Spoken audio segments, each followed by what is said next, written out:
Hello, and welcome to Behind the Ops, where we pull back the curtain on how real operators build scale and sustain what the world sees as an overnight success.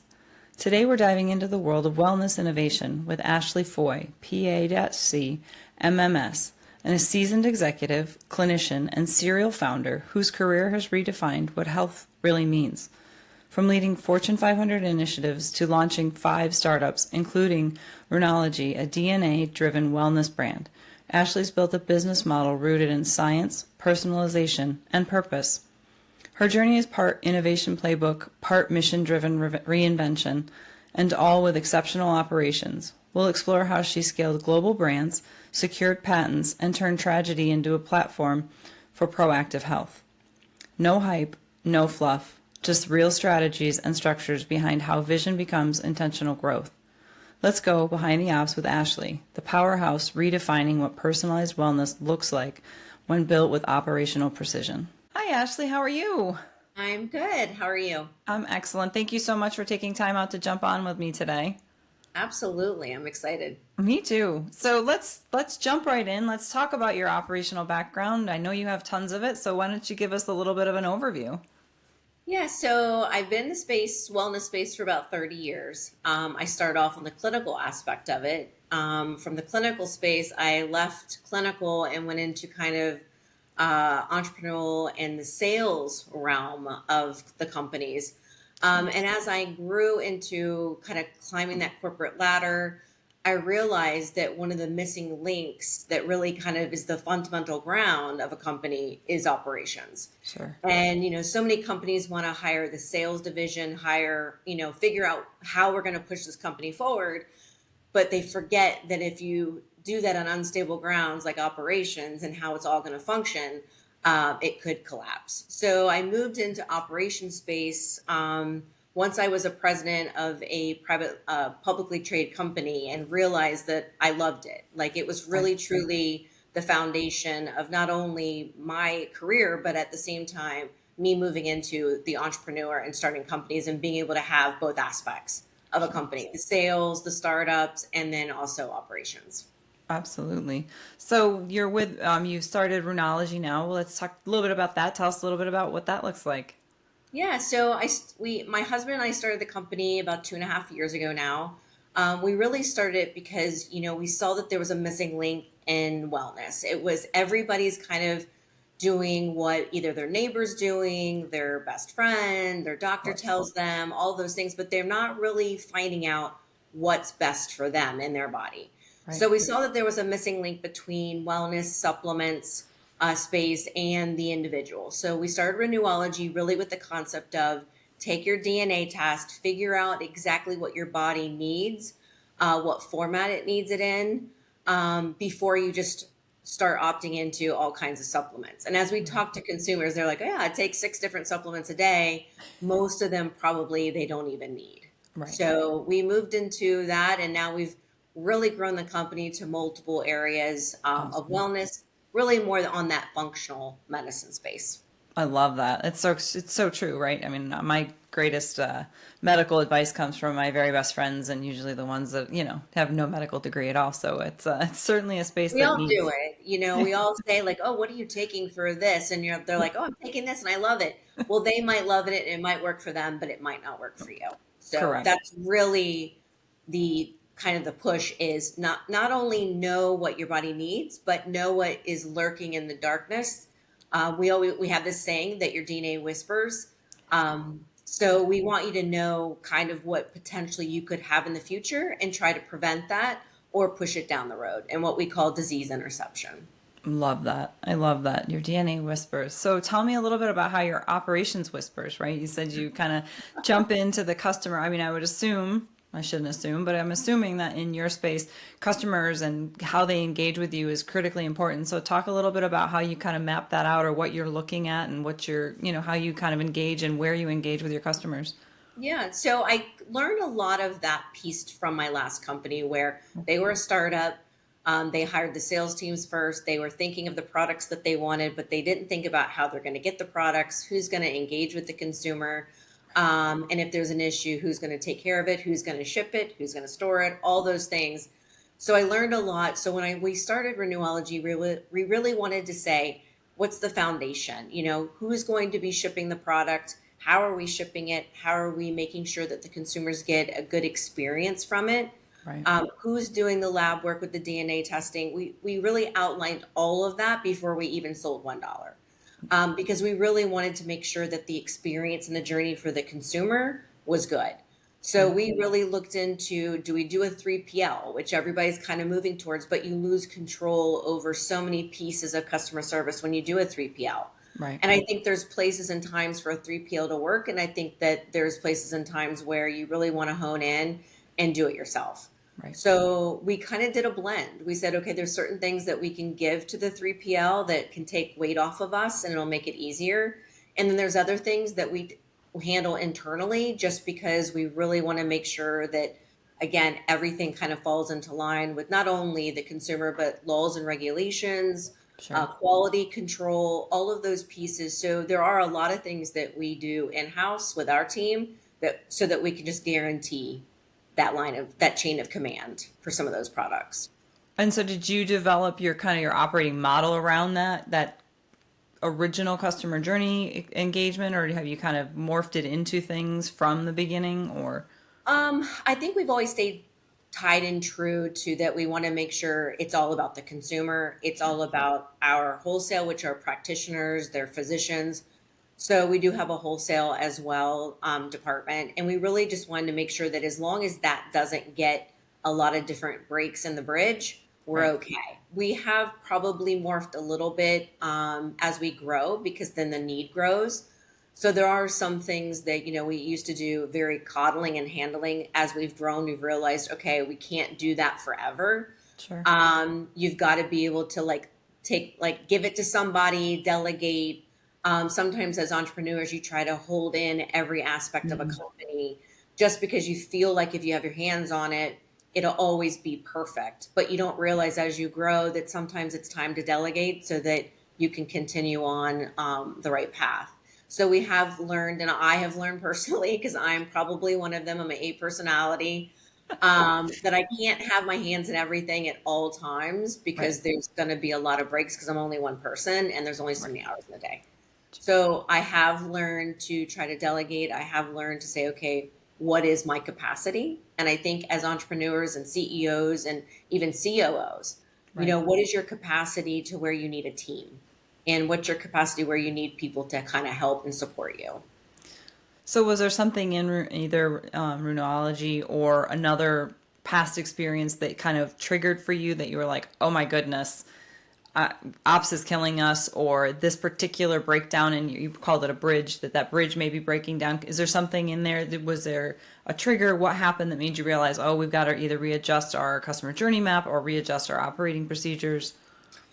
I think it was, for Renewology, it was definitely the fact that we weren't able to do our commitment of getting back to somebody within 24 hours. And Okay. again, when you start seeing that you didn't get back to certain customers within a reasonable span, and you start getting those people saying, hey, we haven't heard from you, what's going on? You then know, okay, something's broken.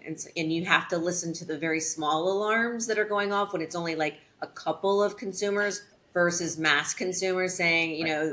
these people suck. Um, Thank so, God it and no wasn't one that. gets to their place. And I've seen companies get to that place where, there's reviews everywhere of like, oh, they don't answer their, customer service. So it's hearing those very, very faint alarms of, okay, if we didn't do that and we're not doing it on a daily basis, then we need to grow as a company. We need to Sure. implement structure.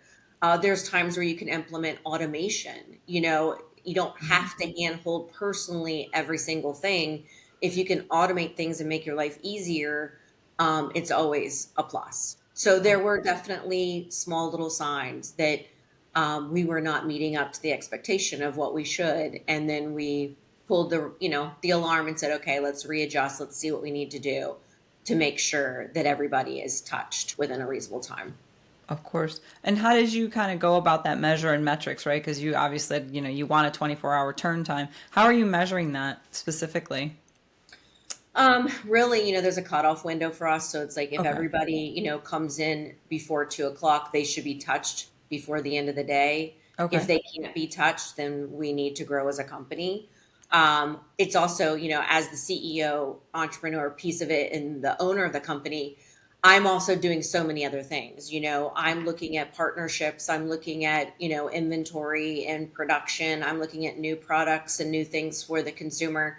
So I just can't handle all of it. And I Right. think that's when, we decided, okay, we've got to start really figuring out who needs to handle customer service items, who needs to handle medical questions, and Sure. how do we handle that? So I think, once you start seeing that when you're working at 11 o'clock at night on things that really, as the CEO, you shouldn't be working on, and you say, I shouldn't be doing these things, that is the moment that your own internal clock should say, all right, I need help. So can we So dive that's, into that, if you don't mind, for a little bit? What are some of the things that, because I know a lot of the entrepreneurs I work with struggle with that, right? Well, I can't hand that off. I can't hand that off. What are some of the criteria or thoughts or conversations even that you went through that said, yeah, I should not be doing this as the CEO enough, or I'm not capable, or that I'm above it, just I can't. So how did you kind of work yourself through those things? yeah. I'm not above anything. Like I've been in the warehouse labeling things. When it's yours, it's yours, it's your baby. 100%. But I do think that as you grow as a leader, and I've had 30 years to be able to reflect on myself and be able to say, I can look at myself and go, okay, Ashley, like you're not doing either the company justice, you're not doing yourself justice, or the consumer. And so I'm able to look at and say, okay, is my time worth, like doing these things that I can hire someone to do that can do it probably better than I can because that's their specialty, that's what they're doing and they're focusing on, versus me trying to touch it all, do it all. Right. Is that worth my time? And as you become the CEO of a company or an entrepreneur and owner of a company, yes, we want to touch everything, we want to make sure that everything has like our extra little initial. Yeah. But I think there is a point where you have to self-reflect and say, but am I doing the company justice by doing it? And am I doing, a disservice to our customers, our consumers, our partners, all of those things? And it doesn't mean anything about being above it. It just means, is your time more valuable making a new partnership Right. versus responding to a consumer that maybe just hasn't received their package yet? You've got to kind of balance and say, you know what? I need to focus on partners Yep. and somebody can handle and make sure that the consumers are taken care of. For sure. And when you start to feel like, when you start to realize that there's those pieces that may or may not be highest and best use of your particular time, like I love the point you said, maybe somebody can do it better than me. How do you start digging into that? How do you go out and look at scaling and what to scale and where to scale and who to put into what roles? Well, I mean, you're only as good as your first foot forward. So the people that touch your consumers, that's their first touch of the company. It's usually not the CEO, the COO, VP of sales. It is the people that touch your Sure. consumer. Sure. And you've worked and you spent a lot of money to get those consumers. If you think about like, what your average cost was to gain a customer, let's just say it's $150. And you can pass them on to somebody that's really going to take care of them the way that they should be. And look, there are amazing customer service representatives out there that really, truly can handhold a consumer a lot better than you can because you're giving them 5 seconds where they might give them 5 minutes. Right. For sure. So I think that, you look at what's touching your consumers that's actually keeping the lights on. So that's what we did. We said, I don't really care about, some of the back end things. I care about who's touching our consumers because we spent money to get them and we want them to be happy. We want them to recommend the products in our company. And especially with our wholesalers, our practitioners, they put trust in us that we're going to give them a quality product, but also quality care and customer service. Right. So I always think that's your first line of defense. That's your first line of people. People will say either they are good or bad based off of their experience, and usually it's customer service. 1,000,000%. And do you have different customer service kind of skill sets or people or service lines that focus some on your direct to consumer and some that focus on your wholesaler or your practitioners? We do. Our sales team really handles their accounts, and they're the first line of customer service. Okay. And they do a very good job. All of our team members have been in the wellness space for, I would say, anywhere from 8 to 15 plus years. Okay. So they know their book of business and they know their practitioners and what they expect. Again, you always have to think is that they're touching let's just say the physician, but the physician is now touching the patient. Right. And so you just have to make sure that you give them that quality that they need. So for our practitioners, it is our sales team that is their first line of defense, so their first line of interacting. With our consumers, it is our customer service team. And, we look for people that have been in the medical space because there is lingo. You'll be surprised at what, consumers ask customer service questions about medical questions. So you need to kind of at least have a little bit of knowledge of what they're asking and know when to pause and say, I think you need to talk to your practitioner. And, we try to be everything to everybody. And sometimes you have to know when to say that's above our pay grade and you really need to speak to a physician versus us. And knowing that space is important. So sometimes it's when a customer service rep has been in the wellness space, they know when to pause and say, I think that you need to speak to a physician. Sure. So usually we really only hire people that have been in wellness and medical. That makes sense. And do you have some kind of, training that you put them through, or is it more of just a kind of an interview process, or what do you kind of find is the strength for bringing in the right people? We definitely have a training because they're, obviously they need to be trained on our products. We have peptides that are medical grade peptides. There's a lot of different pieces to the puzzle. Our DNA testing and the biomarkers that we test for, how we test, all of those things. So we do look for individuals that, again, have been in the medical space. A lot of our people are like medical assistants. So they've actually worked, clinically as well. So it just kind of helps with understanding the patient, understanding their concerns, and being able to come across to a patient or consumer the right way.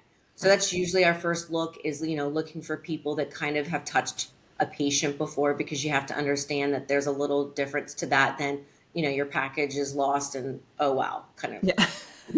So Right. we are not Amazon. So it's No, like you have to kind of know that there's a little bit more to it. Sure. And then we also look for people that really want to grow their knowledge in wellness. Coming with us, they learn a lot of things that are the innovations of the space. We're trying to really include things that are in the forefront that will help people not only do functional medicine, so stay off of big pharma, but they'll be able to have the scope of longevity, what it looks like, the quality of life. So we want people that want to grow their knowledge space in that, and they could take that in multiple places. Sure. There's, people that would decide to go to nursing, school because they're like, I really want to touch them in a completely different way. So we want people that really believe in this space. Right. Which sounds like, my favorite word is curiosity, right? It's certainly something that we look for constantly, being curious that you don't know everything. So, what can you do to learn about what the space you're in, regardless of what space that is? Certainly a soft skill that not everybody has. Yeah. And, we look for people too that are part of a puzzle. Like if I could learn from somebody that's a part of our team because of their background, their experience, their life experience, whatever it may be, I think that's important to a company. Every person is a piece of a puzzle and you're just putting that puzzle together, piece by piece. And if they can bring something to the company, no matter what position they're in the company, I think that is critical, not only for longevity of them being an employee, because you kind of all grow together. Right. And you're in a startup, so it's like everybody's all hands on deck anyway. Yeah. But it's amazing when you listen and you open your ears to the people that you can actually learn from. And we don't all know it all. I've had 30 years and I still learn from people around me.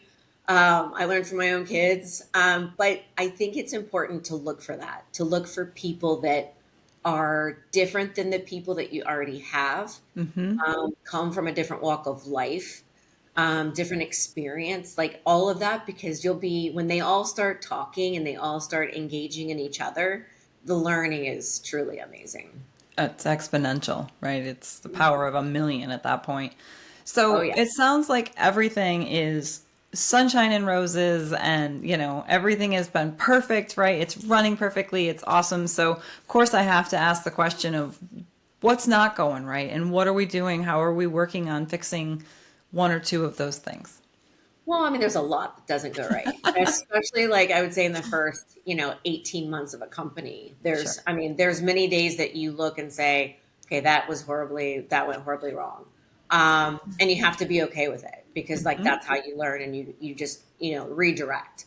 Right. I would say that, a lot of what not doesn't go right is usually in operations. It's No. doing a timeline of new products and you miss the deadline and you've Yep. already pre-sold and people are now saying, where's my product? There's, inventory management and you didn't manage properly and you didn't manage the growth properly. And now you're on back order. So now all the consumers that you worked so hard to get are now saying, well, I can't go without product. I'm going to go shop somewhere else. And now you potentially have lost them. It's again the customer service and not being able to touch them. So there's so many things that can go wrong using a 3PL, and they miss the mark of what you anticipated, and they're just a partner. They're not your employee. You can't yell at Right. them. It's just so it's having those multiple meetings every week, making sure like, look, what do we need to do to kind of help your life to make sure that we meet those expectations. There's things that come up that you didn't anticipate. Labels come in wrong, and you're like, Right. oh my gosh. It's looking at errors, on the label that you're like, we didn't even catch this during 10 versions of looking through it and signing off on it. So there's so much that can go wrong that we just don't think about it. You just keep moving forward and you learn from it. For You put sure. in a process to say, how can we make sure this doesn't happen again? Right. And so when you're kind of learning those things along the way, are you doing that capturing in a process manual, procedures manual? Are you doing it in flowcharts? How are you kind of capturing that and teaching it back out to your organization? Well, we do a couple of things. We do an SOP, the moment that we see like, okay, that was a break in the bridge.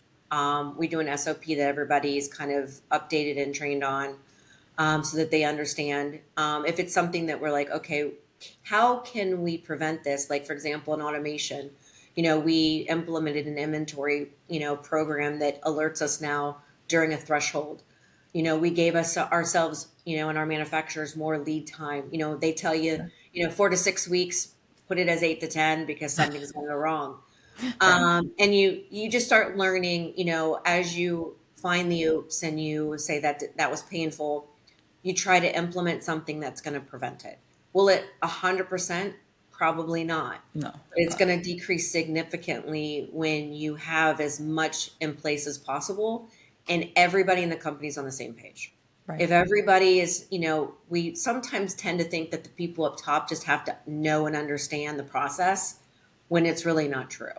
Everybody needs to understand the process. Everybody needs to feel the pain. Yep. So when you have pains, everybody feels it. When you have excitement and hoorays, everybody feels it. Because then it's almost like you're back into being a child where you only want like mom and dad to reward you. And I Hmm. think that that's even for us as owners. You reward yourself by saying, wow, like that went amazing and smooth and that felt good Right. versus the last time that felt really, really bad. And Which you is have to be okay with what it. you You're like, learn, you right? know what? Like that Yeah. was not good. But, What did it and do? I've seen that with Fortune 500 companies. Right. I've seen that with startups. Absolutely. My last company, we had to move 3PLs from one state to another, Oh. and the company didn't want any hiccups with shipping. So that was quite a task, is Right. leaving just enough inventory so that orders can ship, moving inventory so they can get ready to go. So that takes a lot of planning, process, and think through. And I think a lot of it is about just thinking through everything, not maybe doing the knee jerk reaction because we tend to panic Of as course. humans. We tend to think, oh, like, what do I do?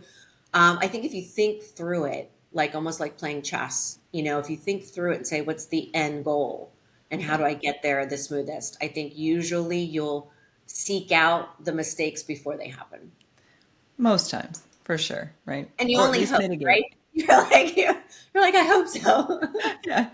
I'm going to try this, but we're going to see. But it's certainly about mitigation, right? It's Yeah. as you learn these things, you're not going to be perfect going forward, but you can certainly mitigate stepping in a pothole versus stepping off a You can cliff, right? foresee it, maybe. Yes. There's some potholes that come that you probably could have never foreseen. Like I've, Correct. had it where a pothole was the company was being acquired and everything was like put on hold. Sure. Those are types of potholes you just can't predict. Right. But you still have to navigate it and you still have to continue to do your job while you're with the company. So it's definitely learning how to, I guess, turn very quickly and be flexible. Sometimes as operations, we're not flexible. I'm flexible because I come from the sales piece of it. So sales, they are all about flexibility, right? They're like, they can do anything. Then they go to the ops and the ops is like, yeah, no, you can't do that. So, No. it's about being flexible a little bit and understanding where you just have to change course quickly and be okay with the change of course. So when you see that, so you and I have a few years under our belts, right, when it comes to that. So our gut instinct is a little different probably than some of even our hires, our new hires, regardless of their background, right? Especially if they're coming out of medical, their business guts are going to be a little different than their medical guts, right? Like I wouldn't challenge a medical gut because I don't have one. But so tell me maybe a little bit about some of the measure or metrics that you put in place to kind of help guide those decisions, because you can't be part of every single decision and your people are making decisions arguably on the fly. Do you have some measure metrics in place? Is that part of the training? How does that look for you guys? Yeah, each individual has their own KPI. Okay. And, so they're, let's just say, one person's assigned 50 um, emails or customers to get back to or issues like tickets. Okay. And it's all about a KPI. So how many did you get to? How many did you resolve? How many are still outstanding? It's the same with even, warehousing and shipping. How many orders came in? How many did you ship? How many did not ship? Why didn't they ship? Lost packages. How did we, basically make sure the customer got their package, but how did we then report that to the carrier? Did we, get anything back from the carrier? So there's KPIs in everybody, including ourselves, including as owners. And it's important for us all to be accountable. And I think sometimes as entrepreneurs, we just think, well, I created the company. Like, of course I'm amazing. And you're like, actually, no, you're not. Now let's try that again. Yeah. So it's having basically accountability from top to bottom, bottom Love to that. top, KPIs, where can we work on having group meetings, looking at the KPIs, and it's not calling out anybody or any department. Right. It's about saying, where can we perfect ourselves? Where can we get better? How can we get better? If we get better, what do we do? How do we reward the company? So I think it's making sure that you're watching it all. And so many times, especially I would say in startups, the first 3 years, there's not even any KPIs because you're just excited that you're still fun. You're like, I'm just excited that I'm paying the bills and everybody's getting paid and lights are on and, but you forget about the KPIs. And then you're like this, multi-million-dollar company going, okay, let's put KPIs in. Well, think about the individual that started with the company. They started from the beginning. They've been through the war with you, the trenches. They've got battle scars. And now you're putting in a KPI on them. Like, how do you navigate that individual to say, no, this is a good thing? Like, it's not we want to hurt you or reduce that. It's really about, as we grow, we just don't want something to slip. And it's about communication. It's really about understanding that individual and knowing how to navigate it. But everybody should be on a KPI, period. And it doesn't matter, again, what role it is. It's just about measurements. And if you don't have those measurements at all, like I've had companies that I've consulted that are like, if you ask them so what's your average order? And they're like, I don't know. Okay. What does it cost to acquire a customer? I don't know. And it's shocking. You're like, so you guys haven't measured if you're profitable? Like, I mean, Do we know that? and that's the thing is like I've consulted companies that didn't really know what their margin was, their profitability margin. And when Right. we dug into it, they weren't even profitable. So Yeah. it's really just outlining that from the start. And if you do that from the start, you usually are pretty like good because you're strong. Right. You're profitable, all the numbers are, what you have to stay at. You can guide the Exactly. sales individuals, hey, this is your window. If you go Sure. any lower than that, then it's just not feasible for us to do business. So I think it's very important. I But think the key, I agree with you. And I think the key that you said in there that I think a lot of people forget is the pivot, right? So, okay, right now we're looking at 100 new sales a week. I don't know what the right number is, right? But the ability to pivot and say, wow, that's ridiculously high, or wow, that's ridiculously low, or man, we actually nailed that guess, right? And yeah, having that ability to move those through, I think, is critical. And I love that you said that that's one of the things you guys do seemingly pretty well is that pivot, right? yeah, we do Yeah. pivot. I mean, we've pivoted for 2 years. Sure. Really, truly, we are now at a place I think that's very solid that I don't think we need as much pivoting because we know a lot of data now. We've got Right. 2.5 years of data that we can say we know where our bread and butter is. We know where our Mhm. book of business is. We know how to get them what they need and what they're buying. But it took us 2.5 years to Sure. really get a solid saying, I know now where the numbers are. Absolutely. So now that you're on stable ground, um, as stable as we all know that anything can be, but now you're Yeah. looking at the future. What does that look like? What does the scale model look like? Have you started digging into your growth strategy and kind of without giving any trade secrets, kind of what are you guys looking at for growth and how do you think you're going to do that? We've really, one of our pivots is that we went from direct to consumer, stayed there, but we pivoted to physicians. Okay. And one of the things that we really found out just through knowledge base of like talking to a lot of physicians across the country was that the relationship between the physician and the patient is getting wider and wider because of telehealth, because of chat GPT, Uh, because of the Google MDs out there in the world. yep. They now are diagnosing themselves. They're going to a telehealth platform. They're getting prescriptions. I mean, now you could buy prescriptions without even really having a diagnosis. Yep. Um, so we said, okay, one of the things that could make us uniquely different is a company that tries to bring that back together. And I think that's the future of longevity is still making sure that, let's just look at the peptide space. There's peptides all over. There's people selling hundreds of thousands of dollars of peptides on TikTok to all the consumers that are just randomly buying peptides that are being injected into your body. Right. You don't know what's in them. Mm, They've given you maybe a COA. You don't even know the company of the COA, all those factors. So when we entered this space, we said we want to be different. We could yep. sell hundreds of thousands of dollars a month in peptides to a consumer if we wanted to. We chose we would rather them be under the care of a physician.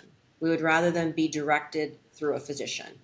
Make sure you're on the right peptides. We're coming out with a peptide DNA test, which no one in the world does.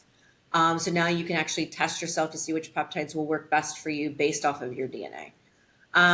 But we're trying to bring it back. So instead of taking all of these innovations in longevity and wellness and going direct to consumer, we're saying we're going to give them to you as a physician to give you something unique in your practice, keep your patients coming in, trusting you, and making you feel like you're kind of that innovative new chat GPT.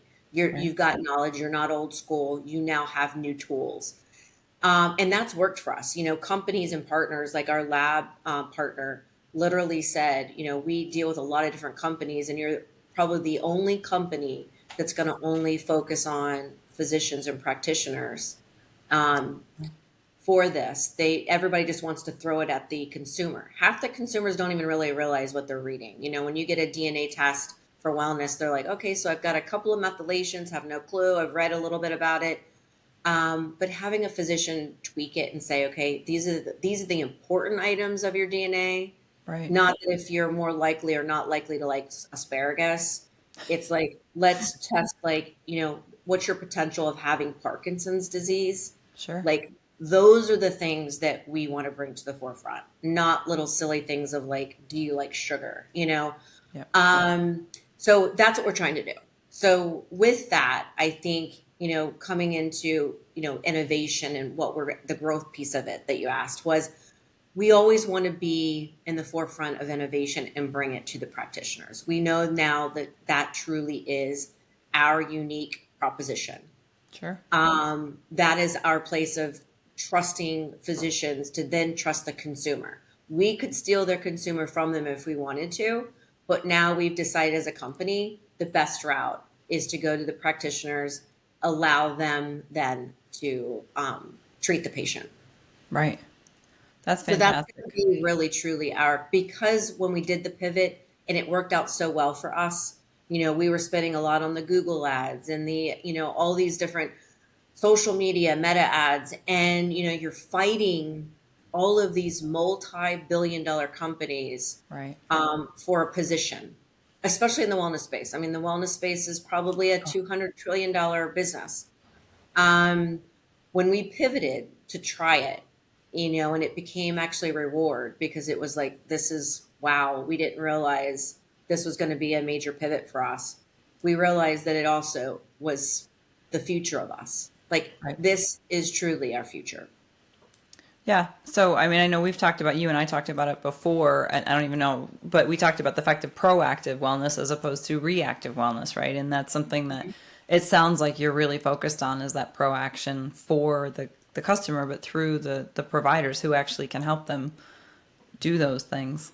And there's a lot of physicians that are changing the way that they look at, treating patients. If you look at, let's just say 30, 40 years ago, before Google, before like anybody could just say, hey, I've got this going on, to ChatGPT, and it says, okay, this could be, the issues.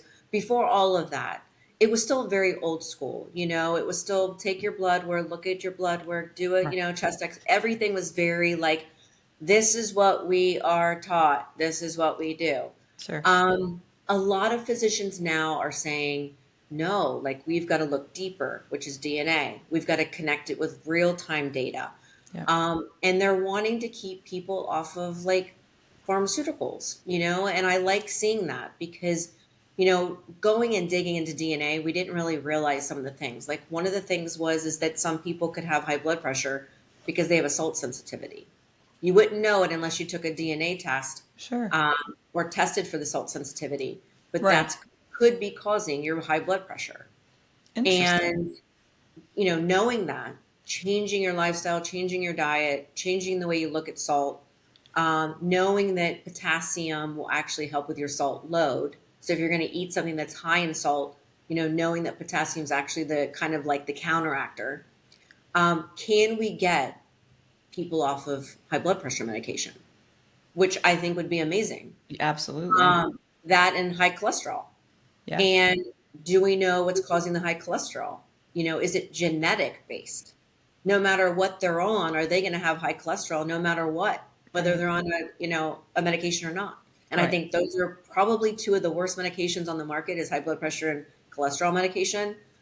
And they usually start very young. So unfortunately you take them at, your 40s, and then on. And I think it causes things that happen in elderly, like dementia, those types of things that are happening. So I think that the physicians are going to start really honing in on functional medicine. And Yeah. they're only going to do prescription medication when ultimately necessary, type 1 diabetes, those types of things that Yeah. you just can't prevent. That's incredible.